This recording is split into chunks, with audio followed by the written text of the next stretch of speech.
Hey, welcome back. Today we're going to be talking about how to use your calculator with square roots, scientific notation, and fractions. So this is primarily for physics and physical science classes. Even an AP physics class this can be useful for. I'm doing this because I run into a lot of students who actually I think have never been taught how to effectively use their calculator and how to think about it when you run into problems with multiple scientific notation situations. So let me go ahead and show you what I'm talking about. So I'm going to teach this in the context of a kinetic energy equation, but you don't have to know kinetic energy to be able to do this. So let's start by writing our equation as always. So this is our equation for kinetic energy. And if we look at the problem, we actually know what the mass is. So they tell us that over here. And we know what the kinetic energy is. So we know what the kinetic energy is.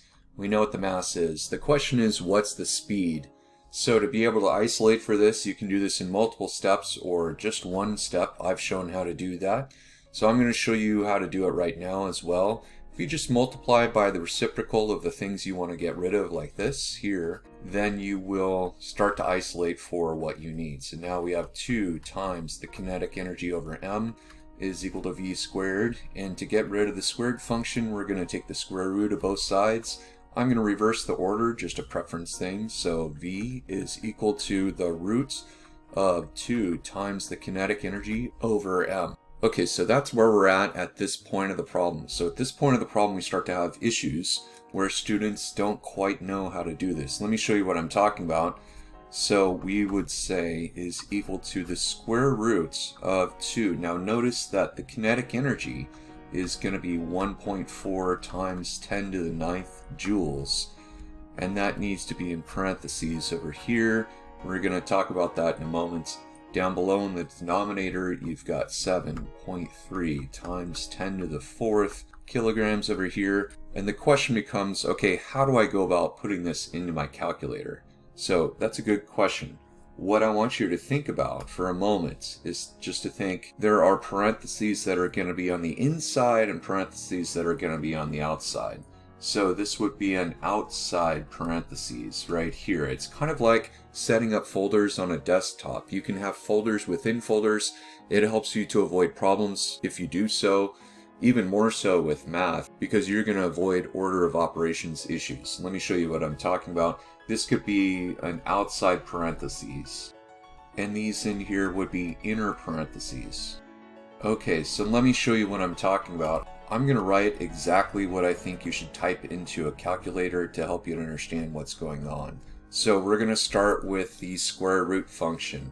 That's going to be your outermost parentheses. Alright, we might want to have parentheses for our numerator and our denominator, and that's certainly the case here. So let me show you what I'm talking about. I'm going to have one set of parentheses for essentially the square roots. So that's my outermost parentheses. So we're working from the outside in.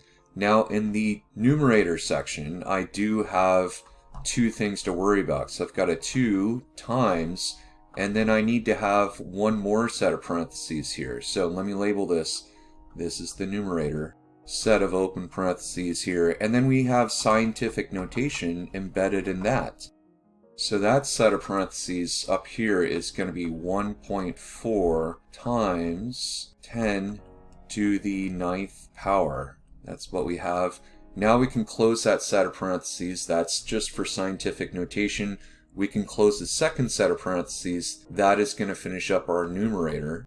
But we're not done, of course, because we still have the denominator. So check this out. Here's what we're going to do. I'm going to rotate this down slightly because we're going to focus on what we're doing here and get some more space. So then we would say divided by and put the number that's in scientific notation in its own set of parentheses. If you do this, if you work with parentheses, you're going to avoid what's called an order of operations issue. So we have to the 4th. And that is our second set of scientific notation. You could theoretically have another number here. I could call it like number 3 or something like that. If we did and it was in scientific notation, or even not, we could add in another set of parentheses embedded in the denominator. We could label this and say this is scientific notation and the denominator. Okay, so we're almost done. So notice we do need to close this up with the last set of parentheses. And then we have to hit the equals or enter button here, whatever your calculator has. Notice this last set of parentheses right here is going to be closing up the square root function. So this is how you would go about doing this kind of problem here if you have scientific notation, a fraction, and a power all rolled up into one problem. The key thing we want to do is use parentheses and think of them almost like folders within folders to help organize and avoid order of operations issues. So I do want to say I've done screencasts and lessons on an entire year of physics, as well as most of the concepts for AP Physics C Mechanics, as well as many concepts in physical science. So if you have any questions or comments down below, please let me know. And I hope you all have a great day. Take care.